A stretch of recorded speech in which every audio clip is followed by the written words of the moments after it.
South African National Defence Force has deployed some of its members to assist in the operations in the aftermath of those deadly floods in KwaZulu-Natal.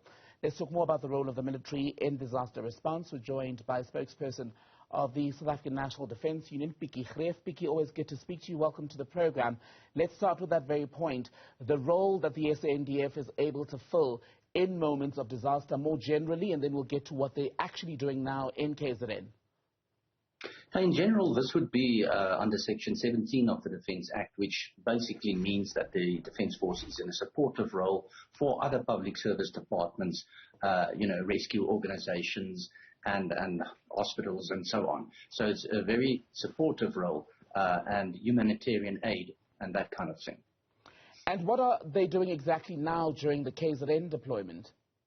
Well, what they do would do typically in flood disasters is one would, of course, if it's in the midst of floods and people are trapped, then they would be airlifted out.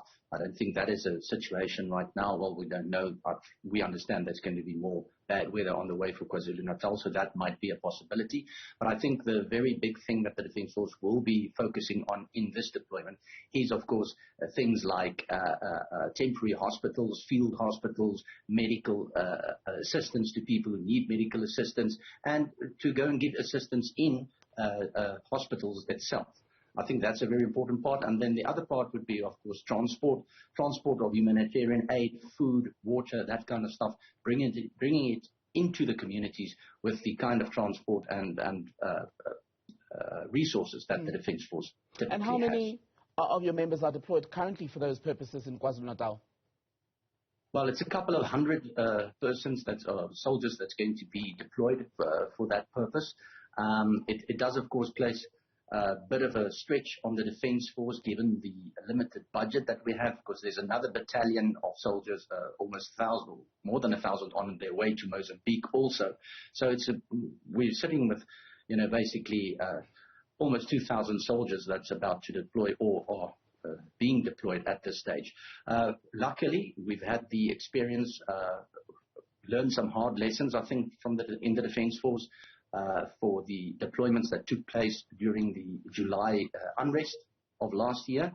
So I think the Defence Force is pretty good position in the sense of deploying in KwaZulu-Natal among the communities. And, they know their way around and they know what the pitfalls are to avoid.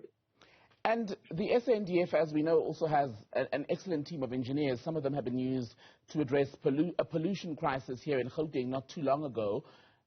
Do you see a long-term role for them, perhaps in that capacity in KwaZulu-Natal, because there has been such serious damage to infrastructure? Well, I think their role will be limited if they are involved at all to things like, crossing masses of water with temporary bridges and that kind of stuff. I don't think the plan is to use SNDF engineers in the long term to try and repair infrastructure. Of course, they can be used in that way. But the union has not heard anything in that regard. We understand the engineers that their role is basically to assist in structures for the purposes of transport. Let's talk about Mozambique, because you brought it up. There was confirmation this week that more of our military members will be going back there. There's still the ongoing insurgency in the north of Mozambique. It's gone on for quite a while now. Has it gone on longer than you'd expected, the SADC deployment? I don't think it's gone on longer than expected. I think the Defence Force and SADC forces knew exactly what they were getting into. We know that this is an enemy that is very stealth, that operates in cells, often independently from each other. They move around a lot. They're very mobile. So it was always going to be a big ask to stop the insurgency, or at least push it back and get it under control. I think the SADC forces has been doing very well. I think their successes are being understated. The fact that we put 1,400 more boots on the ground in Mozambique, of course, that is going to show the local population that they can rely on the strength of SADC countries, and specifically South Africa as a neighbor to Mozambique, to look after their safety and that we are concerned about our neighbors' safety. I think it's going to instill a lot of confidence from the local population in our Defence Force. And I think also what people need to realize is the more soldiers that are in Mozambique deployed and protecting the local population, the better it will go with the operation, because this is a battle for the hearts and minds of the local population rather than a military battle as such. You said the gains of the SNDF and the broader SADC mission in Mozambique have been understated. I'd like us to expand on that and what you mean exactly by understated, because the story of Cabo Delgado, sadly, in South Africa is one that shifts in and out of the news agenda. Yes, it should be in the news all the time, actually. I think people don't realize that there are literally daily battles occurring, gun battles occurring between SADC forces and rebels, literally on a daily basis.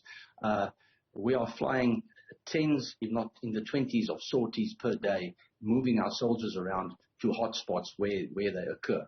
People who have been kidnapped and driven out of their villages or detained by these rebels, some of them have been freed. They've been returned to their communities.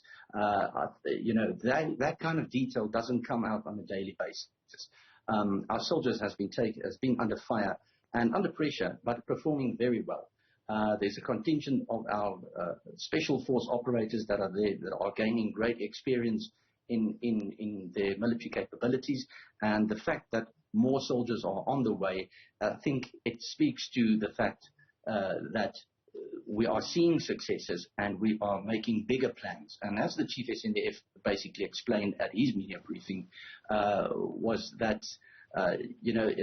we have been having successes and we need to now push to the phase where we start confronting, seek out these rebels and get them under control.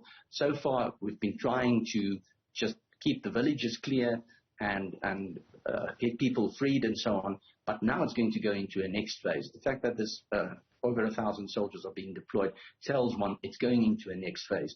We are now going to look at a different kind of military deployment.